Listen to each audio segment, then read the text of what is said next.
मेरे प्यारे बच्चों, सुप्रभात। आप सभी कुशल मंगल से होंगे, घर पर अपने तैयारियां जोरों पर करते होंगे या फिर खेल में मन लगाते होंगे, है ना? या फिर मोबाइल मिलता है, मोबाइल में बिजी रहते होंगे। तो ऐसी बात नहीं है।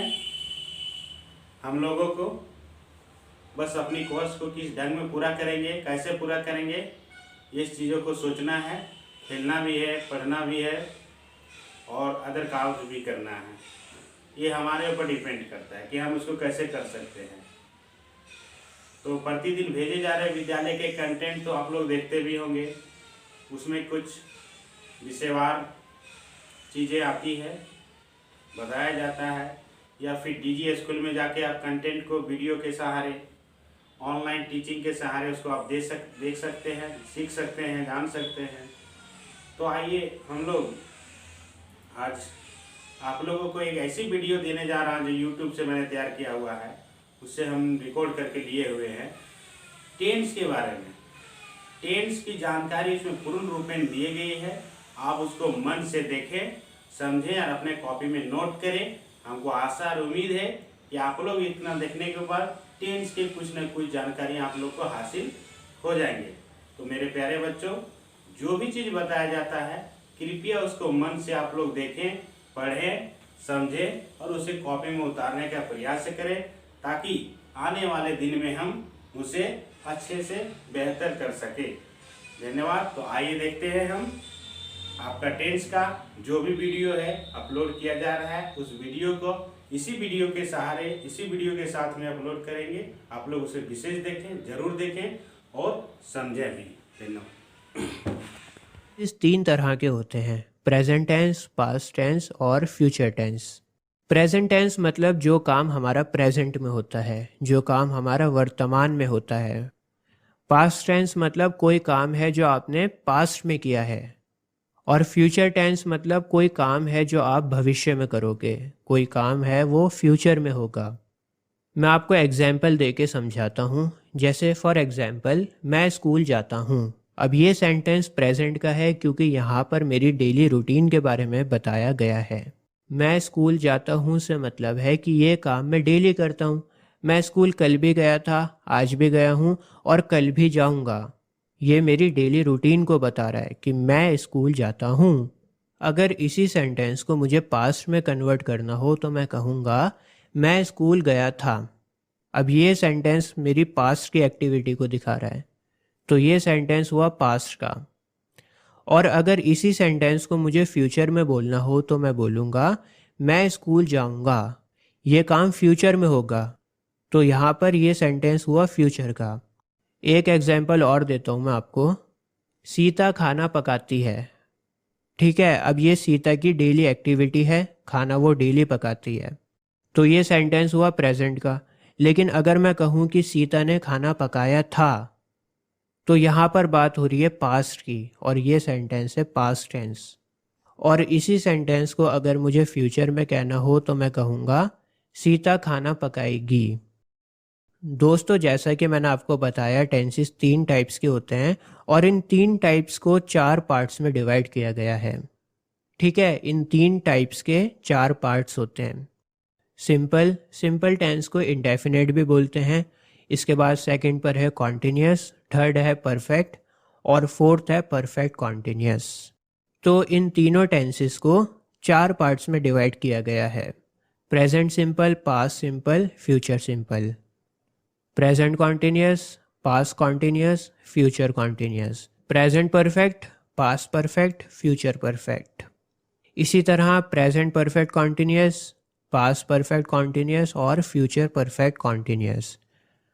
और टोटल हमारे टेंसेस इस तरह हो जाते हैं 12। 3 को आप मल्टीप्लाई करोगे 4 से तो कितना हुआ, 12 हो गया। दोस्तों, ये एक ब्रीफ ओवरव्यू दिया है मैंने आपको। अभी मैं आपको एक एक पार्ट बहुत अच्छे से समझाने वाला हूँ, ताकि आपको एक एक पार्ट बहुत अच्छे से समझ में आ जाए। ठीक है, तो सबसे पहले हम बात करते हैं प्रेजेंट टेंस की। प्रेजेंट सिंपल टेंस, इसका फॉर्मूला बहुत सिंपल है। प्रेजेंट सिंपल टेंस के लिए आपको सिर्फ 3 चीज़ें चाहिए होती हैं: सब्जेक्ट, वर्ब और ऑब्जेक्ट। इन तीनों चीज़ों से मिलकर आपका प्रेजेंट सिंपल टेंस बन जाता है। For example, I go to school, मैं स्कूल जाता हूँ। अब यहाँ पर आई आपका सब्जेक्ट है, गो आपका वर्ब है और स्कूल आपका ऑब्जेक्ट है। इसी तरह एक सेंटेंस और मैंने बनाया, शी गोज़ टू स्कूल, वह स्कूल जाती है। अब देखो सेंटेंस दोनों का बिल्कुल सेम है, ठीक है, बिल्कुल सेम सेंटेंस है, लेकिन यहाँ पर वर्ब अलग है। आई के साथ मैंने लिखा गो और शी के साथ मैंने लिखा गोज, और यही बात आपको समझनी है। आपकी स्क्रीन पर एक चार्ट आ रहा है। इस चार्ट में लिखा हुआ है कि कौन से सब्जेक्ट के साथ आपको वर्ब के ऊपर एस ई एस लगाना होता है। जैसे आई यू वी दे अगर आपका सब्जेक्ट हुआ तो फिर आपको वर्ब के ऊपर कोई भी एस और ई एस नहीं लगाना होता। जो आपका वर्ब होता है एज इट इज़ वही रहता है। लेकिन अगर आपका सब्जेक्ट हुआ ही, शी, इट या नेम, तो फिर आपको वर्ब के ऊपर एस या फिर ई एस लगाना होता है। फॉर एग्जाम्पल, वर्क का हो जाएगा वर्क्स, लिव का हो जाएगा लिव्स, प्ले का हो जाएगा प्लेज। मैं आपको और भी ज़्यादा आसानी से समझाने के लिए दो अलग अलग फार्मूले बताता हूँ। एक फार्मूला है he, she, it, name plus verb की first form plus S E S plus object, और दूसरा आपका फार्मूला है I you we they plus verb की फर्स्ट फॉर्म प्लस ऑब्जेक्ट। अब देखिए यहाँ पर हम एक सेंटेंस बनाते हैं, ही वॉचिस टीवी, वह टीवी देखता है। और अगर यही सेंटेंस मुझे बनाना हो, आई वॉच टीवी, मैं टीवी देखता हूँ। यहाँ पर क्या हुआ, सब्जेक्ट के अकॉर्डिंग हमने वर्ब के ऊपर एस ई एस लगाया है। पहले वाले सेंटेंस में ही सब्जेक्ट है, इसी वजह से वर्ब के ऊपर भी हमने ई एस लगाया है। जैसा कि आप अपने फॉर्मूले में देख सकते हो, फर्स्ट फॉर्मूले में लिखा हुआ है कि अगर ही, शी, इट, नेम आपका सब्जेक्ट है तो फिर आप वर्ब के ऊपर एस ई एस लगाओ, और अगर आपका सब्जेक्ट आई यू वी या दे है तो फिर आपको वर्ब के ऊपर कोई भी एस ई एस नहीं लगाना। एक या दो एग्जाम्पल मैं आपको और बताऊंगा ताकि आपको अच्छे से समझ में आ जाए। Rohan speaks English, Rohan English बोलता है। यू स्पीक इंग्लिश, तुम इंग्लिश बोलते हो। She plays cricket, we play cricket. He cuts vegetables, they cut vegetables. I hope आपको समझ में आ गया होगा। अगर नहीं समझ में आया तो आप वीडियो के साथ बने रहो, धीरे धीरे आपको सारे कॉन्सेप्ट्स क्लियर हो जाएंगे। अब हम बात करते हैं नेगेटिव सेंटेंसेस की। नेगेटिव सेंटेंस शुरू करने से पहले मैं आपसे एक बात पूछना चाहता हूँ, क्या आपको पता है कि डू और डज में क्या डिफरेंस होता है? देखो, डू और डज में कोई भी डिफरेंस नहीं होता।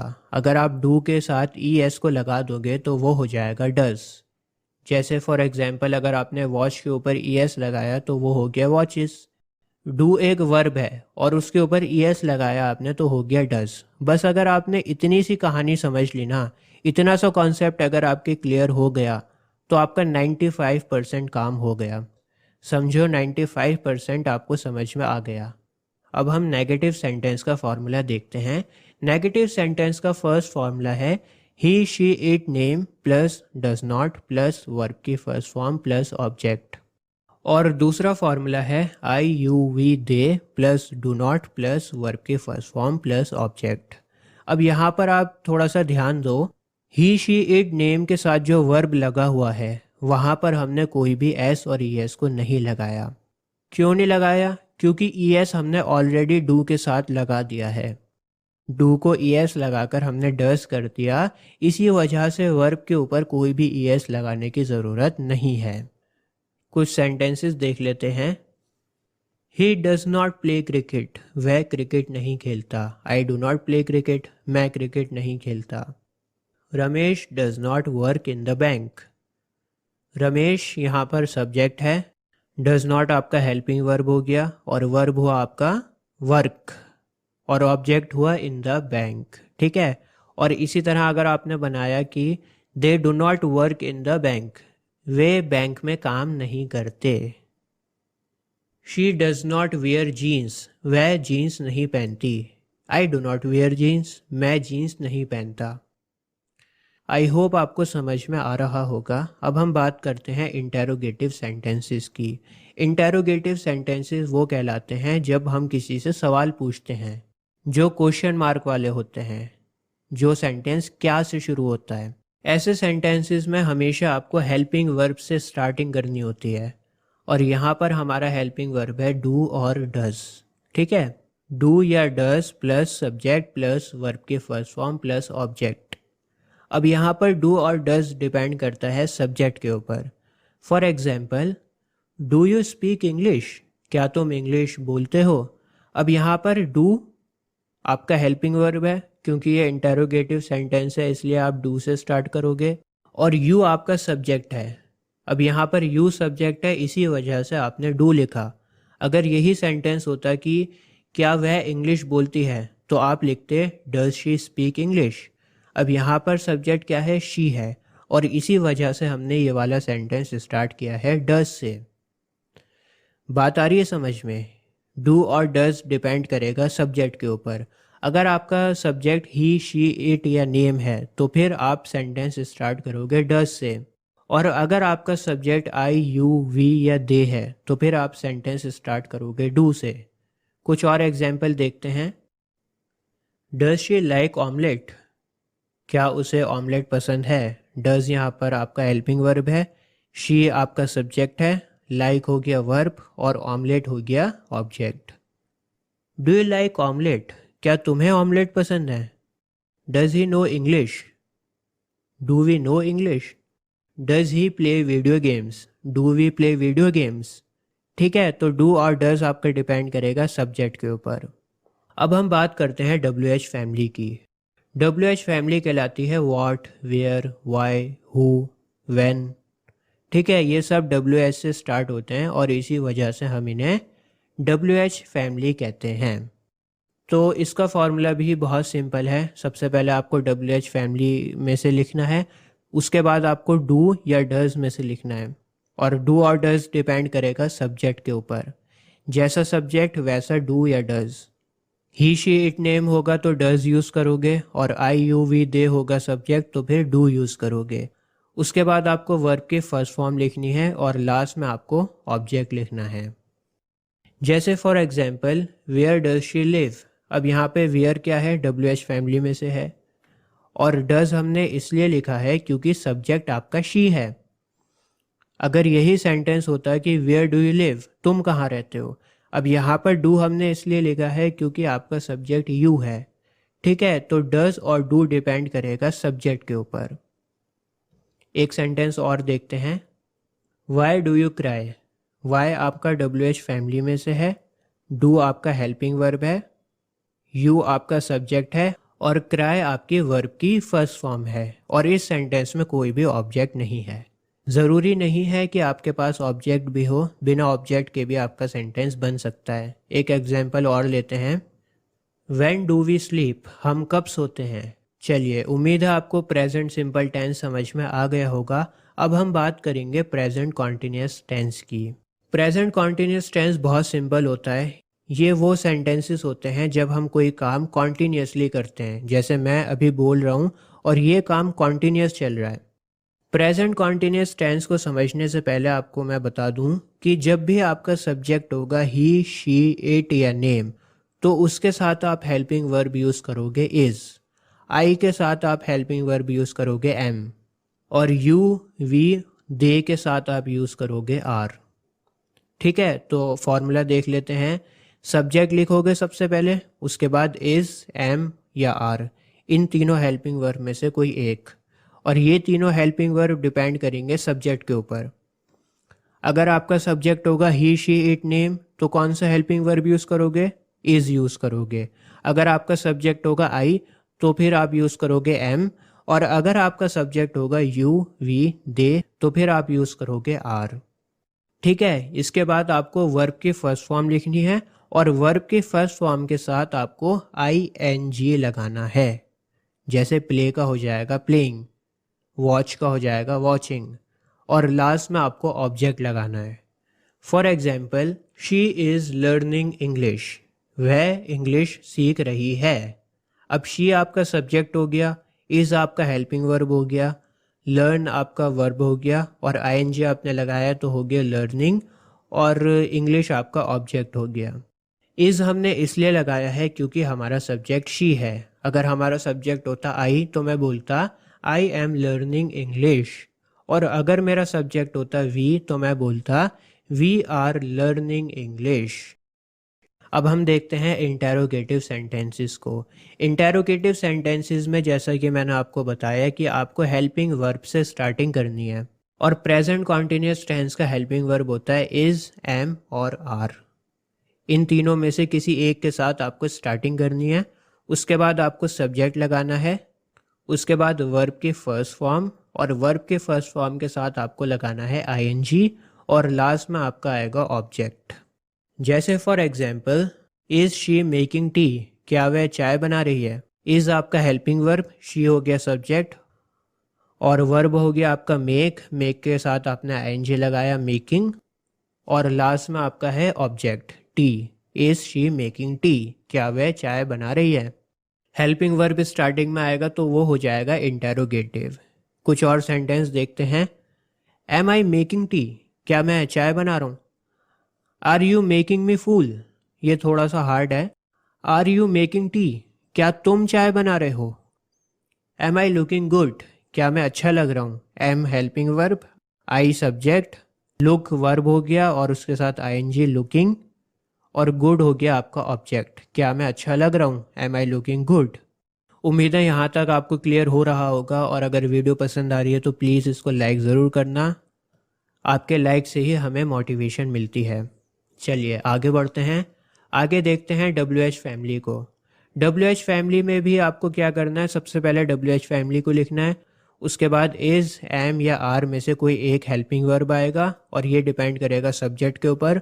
उसके बाद आएगा वर्ब की फर्स्ट फॉर्म, वर्ब के फर्स्ट फॉर्म के साथ लगेगी आईएनजी, और लास्ट में होगा आपका object. For example, where is she living, वह कहाँ पर रह रही है। Where WH family, is helping verb, she हो गया सब्जेक्ट, लिविंग हो गया वर्ब के साथ ING. Where is she living, वह कहाँ पर रह रही है। अगर मुझे यही सेंटेंस लिखना होता कि तुम कहाँ पर रह रहे हो, तो मैं लिखता वेयर आर यू लिविंग, तुम कहाँ पर रह रहे हो। वॉट आर यू डूइंग, तुम क्या कर रहे हो। वॉट एम आई डूइंग, मैं क्या कर रहा हूँ। वॉट इज़ शी डूइंग, वह क्या कर रही है। ठीक है, तो सिर्फ आपको हेल्पिंग वर्ब को चेंज करना है। नेक्स्ट हम बात करते हैं परफेक्ट टेंस की, प्रेजेंट परफेक्ट टेंस। देखो, परफेक्ट टेंस वो होता है जहाँ पर आपका काम ख़त्म हो चुका हो, और इसका फॉर्मूला भी बहुत सिंपल है। सबसे पहले आपको लिखना है सब्जेक्ट, उसके बाद हैज़ या हैव में से कोई एक हेल्पिंग वर्ब, उसके बाद वर्ब की थर्ड फॉर्म, और लास्ट में आएगा आपका ऑब्जेक्ट। अच्छा, ही, शी, इट या नेम, अगर इनमें से कोई आपका सब्जेक्ट होगा तो आप लिखोगे हैज़ का यूज़ करोगे, और अगर आपका सब्जेक्ट हुआ आई, यू, वी या दे, तो फिर आप यूज़ करोगे have. He, she, it, name के साथ आएगा हैज़, और आई, यू, वी, दे के साथ आएगा have. For example, she has finished her work, वह अपना काम ख़त्म कर चुकी है। शी हो गया आपका सब्जेक्ट, हैज़ हो गया हेल्पिंग वर्ब, सब्जेक्ट शी है इसी वजह से हमने हैज़ लिखा है। फिनिश्ड हो गया वर्ब की थर्ड फॉर्म। देखो, वर्ब की 3 फॉर्म्स होती हैं, फर्स्ट फॉर्म, सेकंड फॉर्म और थर्ड फॉर्म, और वर्ब की फॉर्म्स आपको याद करनी पड़ेंगी। इसकी कोई ट्रिक नहीं होती है और ना ही कोई फॉर्मूला होता है।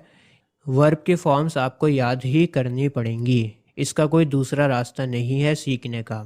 ठीक है, he has finished her work हो गया ऑब्जेक्ट। अगर यही सेंटेंस होता है कि मैं अपना काम ख़त्म कर चुका हूँ, तो मैं बोलूँगा I have finished my work, मैं अपना काम ख़त्म कर चुका हूँ। यू हैव वॉश्ड क्लोथ्स, तुम कपड़े धो चुके हो। Ramesh has washed clothes, Ramesh कपड़े धो चुका है। तो यहाँ पर डिफरेंस हैज़ और हैव का है। चलिए अब हम देखते हैं इंटेरोगेटिव सेंटेंसेस को। इंटेरोगेटिव में जैसा कि मैंने आपको बताया कि हेल्पिंग वर्ब से स्टार्टिंग होगी। हैज़ और हैव में से आप कोई एक लिखोगे, और ये डिपेंड करेगा सब्जेक्ट के ऊपर, और सब्जेक्ट के बाद आएगा वर्ब की थर्ड फॉर्म, और वर्ब की थर्ड फॉर्म के बाद लास्ट में आएगा object. For example, have you taken T, क्या तुम चाय पी चुके हो। हैव यू ड्रंक वाटर, क्या तुम पानी पी चुके हो। हैव हो गया हेल्पिंग वर्ब, यू हो गया आपका सब्जेक्ट, वर्ब की थर्ड फॉर्म हो गई ड्रंक, ड्रिंक की थर्ड फॉर्म होती है ड्रंक। ठीक है, और ऑब्जेक्ट हो गया आपका वाटर। अगर यही सेंटेंस मुझे लिखना हो कि क्या वह पानी पी चुकी, तो मैं लिखूंगा has she drunk water. Have we played cricket, क्या हम क्रिकेट खेल चुके? हैज शी प्लेड क्रिकेट, क्या वह क्रिकेट खेल चुकी? Has he written a letter, क्या वह खत लिख चुका? Have you written a letter, क्या तुम खत लिख चुके? चलिए अब हम लास्ट में बात करेंगे WH फैमिली की। WH फैमिली के लिए भी वही सेम रूल है। सबसे पहले आपको WH फैमिली लिखनी है, उसके बाद हैज़ या हैव में से कोई एक हेल्पिंग वर्ब, उसके बाद आपको सब्जेक्ट लिखना है और सब्जेक्ट के बाद आएगी वर्ब की थर्ड फॉर्म और लास्ट में आएगा object. For example, why have you gone there, तुम वहाँ पर क्यों गए थे? वाई हो गई WH फैमिली, हैव हो गया हेल्पिंग वर्ब, यू हो गया सब्जेक्ट, गॉन हो गया वर्ब के थर्ड फॉर्म और देयर हो गया ऑब्जेक्ट। हैव यहाँ पर इसलिए लिखा गया है क्योंकि इसका सब्जेक्ट है you. Where has she gone, वह कहाँ जा चुकी है? Where has she gone. What have we done, हम क्या कर चुके हैं? चलिए अब हम एक बार चार्ट के ऊपर दोबारा से पहुँचते हैं। देखिए हम प्रेजेंट को कवर कर रहे हैं, तो हमने प्रेजेंट सिंपल पढ़ लिया, कॉन्टीन्यूस पढ़ लिया और परफेक्ट पढ़ लिया। अब लास्ट में हमारा बचता है present perfect continuous. Present perfect continuous भी बहुत ज़्यादा आसान होता है अगर इसको सही से समझा जाए तो। दोस्तों प्रेजेंट परफेक्ट कॉन्टीन्यूस में वो सेंटेंसेस आते हैं जहाँ पर आपका काम पास्ट में शुरू हो चुका होता है और वो काम जो पास्ट में शुरू हुआ है वो प्रेजेंट में भी कॉन्टीन्यूस रहता है। जैसे फॉर एग्जांपल, मैं 1990 से दिल्ली में रह रहा हूँ। अब ये जो काम था ये 1990 में शुरू हुआ था, ठीक है, 1990 में ये काम शुरू हुआ था और अभी तक ये कॉन्टीन्यूसली चल रहा है। मैं अभी तक दिल्ली में रह रहा हूँ। इसी तरह एक और सेंटेंस है, सीता सुबह से खाना पका रही है। अब देखो जो खाना पकाने का काम है वो सुबह शुरू हुआ था, पास्ट में शुरू हुआ था वो काम, लेकिन वो अभी तक चल रहा है। जो काम पास्ट में शुरू हुआ है लेकिन प्रेजेंट में कॉन्टीन्यूस है, उसी सेंटेंस को कहते हैं प्रेजेंट परफेक्ट कॉन्टीन्यूस। एक सेंटेंस और मैं आपको बता देता हूँ, हम लोग 10 घंटे से क्रिकेट खेल रहे हैं। तो यहाँ पर भी आप देखो क्रिकेट खेलना कब शुरू हुआ, 10 घंटे पहले हुआ। 10 घंटे से हम लोग क्रिकेट खेलना है, इट मीन्स 10 घंटे पहले हमने क्रिकेट खेलना शुरू किया था और अभी तक हम लोग खेल रहे हैं। इसका फॉर्मूला थोड़ा बड़ा होता है लेकिन बहुत आसान होता है ये। इसका फॉर्मूला होता है, सबसे पहले आपको लिखना है सब्जेक्ट, उसके बाद हैज़ बीन या फिर हैव बीन, उसके बाद वर्ब के फर्स्ट फॉर्म ING के साथ और ऑब्जेक्ट, ऑब्जेक्ट के बाद सिंस या फॉर और लास्ट में आप लिखोगे टाइम। दोस्तों हैज़ बीन और हैव बीन अगेन डिपेंड करता है सब्जेक्ट के ऊपर। अगर आपका सब्जेक्ट है ही शी इट या नेम तो आप यूज़ करोगे हैज़ बीन, और अगर आपका सब्जेक्ट है आई यू वी या दे तो फिर आप यूज़ करोगे हैव बीन। जैसे for example, I have been playing cricket for 10 days। I हो गया आपका सब्जेक्ट, हैव बीन हो गया हेल्पिंग वर्ब, प्ले हो गया वर्ब, वर्ब के ऊपर ING लगाया तो हो गया प्लेइंग, क्रिकेट हो गया ऑब्जेक्ट, सिंस और फॉर में से हमने लिखा फॉर और लास्ट में हमने टाइम लिखा 10 days। मैं 10 दिन से क्रिकेट खेल रहा हूँ। अब मैं आपको बताता हूँ कि यहाँ पर मैंने फॉर को क्यों लिखा। आपको इसमें सिर्फ इतना समझना है कि कहाँ पर सिंस यूज़ होगा और कहाँ पर फॉर यूज़ होगा। दोस्तों सिंस हम यूज़ करते हैं फिक्स टाइम के लिए, जैसे फॉर एग्जांपल 1996। अब 1996 जो है वो फिक्स टाइम है। अगर मैं आपसे कहूँ कि 2019 के बाद 1996 को ले आओ तो क्या आप ला पाओगे? नहीं ला पाओगे। 1996 फिक्स्ड है। 1996 1995 के बाद आया है और 1997 से पहले आया है, उसको आप हिला नहीं सकते, वो फिक्स्ड है। इसी तरह मैंने कहा संडे, अब संडे भी फिक्स्ड है। संडे हमेशा सैटरडे के बाद आएगा और मंडे से पहले आएगा। अगर मैं आपसे कहूँ कि संडे को थर्सडे के बाद ले आओ तो क्या आप ला पाओगे? कभी आज तक ऐसा हुआ है कि थर्सडे के बाद संडे आया हो? नहीं हुआ। तो संडे, मंडे, ट्यूसडे ये सब फिक्स्ड हैं। इसी तरह मॉर्निंग, इवनिंग या फिर नाइट, ये तीनों भी फिक्स्ड हैं। अगर मैं आपसे कहूँ कि रात के बाद आप इवनिंग को ले आओ तो क्या ऐसा पॉसिबल है? नहीं पॉसिबल है। रात के बाद हमेशा सुबह होती है, मॉर्निंग होती है, और मॉर्निंग के बाद ही इवनिंग होती है। ये तीनों चीज़ें भी फिक्स्ड हैं। और इसी तरह हमारे मंथ्स भी हैं। जैसे फॉर एग्जांपल जनवरी, अगर मैं आपसे कहूँ कि अगस्त के बाद जनवरी को ले आओ, तो क्या आप ला पाओगे? नहीं ला पाओगे। तो ये सब क्या हुआ? ये हुआ फिक्स टाइम। अब देखते हैं फॉर को। फॉर यूज़ होता है नॉट फिक्स्ड, जो टाइम हमारा फिक्स नहीं होता। जैसे फॉर एग्जांपल 10 डेज़। अब ये 10 डेज़ फिक्स नहीं है। ये 10 डेज़ किसी भी महीने के हो सकते हैं, किसी भी मौसम के हो सकते हैं। ये 10 डेज़ गर्मियों के भी हो सकते हैं, सर्दियों के भी हो सकते हैं, ठीक है, बरसात के भी हो सकते हैं। और ये 10 दिन आपके जनवरी के भी हो सकते हैं, मार्च के भी हो सकते हैं। आप मुझे बता थोड़ी सकते हो। ये नॉट फिक्स्ड हैं, ये किसी भी महीने के हो सकते हैं। इसी तरह अगर मैंने आपसे कहा कि 10 हफ्ते 10 वीक्स, अब आप मुझे बता सकते हो कि ये 10 वीक्स कौन से हैं? आप नहीं बता सकते। ये 10 वीक्स कोई से भी हो सकते हैं। जनवरी के भी हो सकते हैं, मार्च के भी हो सकते हैं, कहीं के भी हो सकते हैं। इसी तरह अगर मैंने आपसे कहा 10 ईयर्स, अब ये 10 साल कौन से हैं? कोई बता सकता है? नहीं बता सकता। 2010 से 2020 के भी हो सकते हैं, 1990 से 2000 के भी हो सकते हैं, कोई से भी हो सकते हैं, हमें क्या पता। अगर मैंने कहा कि 2 घंटे 2 आवर्स, तो ये 2 आवर्स भी नॉट फिक्स्ड हैं। ये 2 घंटे सुबह के भी हो सकते हैं, शाम के भी हो सकते हैं, रात के भी हो सकते हैं। तो जो टाइम आपका फिक्स्ड है वहाँ पर होगा सिंस, और जो टाइम आपका फिक्स नहीं है वहाँ पर आप यूज़ करोगे फॉर। उम्मीद है आपको समझ आ गया होगा। बहुत आसान लैंग्वेज में मैं आपको समझा रहा हूँ। अब हम अपने फॉर्मूले के ऊपर वापस चलते हैं। 2-3 सेंटेंस और मैं आपको बताता हूँ ताकि आपको कॉन्सेप्ट अच्छे से क्लियर हो जाए। For example, he has been washing clothes since morning. He यहाँ पर सब्जेक्ट है और सब्जेक्ट ही है, इसी वजह से हमने यहाँ पर हैज़ बीन लिखा है। वॉशिंग हो गया वर्ब, क्लोथ्स हो गया ऑब्जेक्ट, सिंस मॉर्निंग हो गया यहाँ पर आपका टाइम। और सिंस हमने इसलिए लिखा है क्योंकि यहाँ पर मॉर्निंग है। मॉर्निंग आपका फिक्स टाइम है। एक सेंटेंस और ले लेते हैं। We have been cooking foods for 10 days. हम 10 दिन से खाना पका रहे हैं। वी यहाँ पर है सब्जेक्ट, इसी वजह से हमने हैव बीन लिखा है।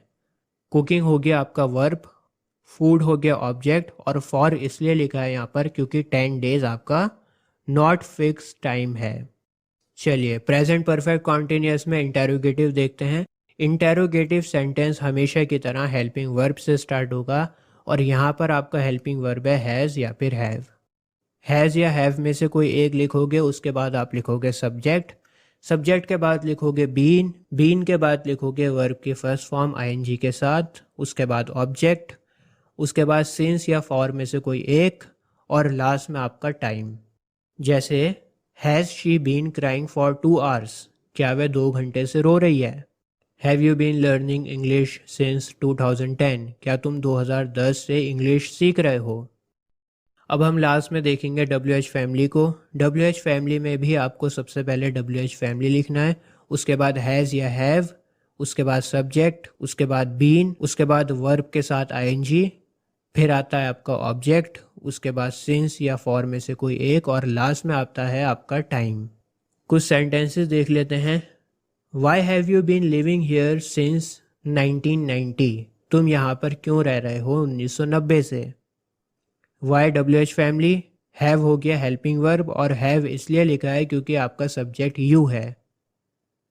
उसके बाद बीन, उसके बाद वर्ब के फर्स्ट फॉर्म आईएनजी के साथ, उसके बाद ऑब्जेक्ट है, उसके बाद हमने सिंस लिखा है क्योंकि 1990 आपका फिक्स टाइम है। What has she been doing for 5 years, वह 5 साल से क्या कर रही है। तो दोस्तों उम्मीद करता हूँ आपको प्रेजेंट टेंस अच्छे से समझ में आ गया होगा। अगर नहीं आया अभी भी समझ में तो कमेंट्स में लिख देना, और एक बार वीडियो को और देख लेना। मैं आप लोगों के लिए पास्ट टेंस की अलग से वीडियो बनाऊंगा। पास्ट टेंस की वीडियो कल अपलोड हो जाएगी और ऊपर आई बटन में मैं डाल दूंगा। और पास्ट टेंस के बाद मैं फ्यूचर टेंस को बनाऊंगा, तो अगले 2 दिन में आपके पूरे टेंसेस ख़त्म हो जाएंगे। आपको ये वीडियो कैसी लगी मुझे कमेंट्स में लिखकर ज़रूर बताना। आपके कमेंट्स का इंतज़ार मुझे रहता है। आज के लिए बस इतना ही। जय हिंद।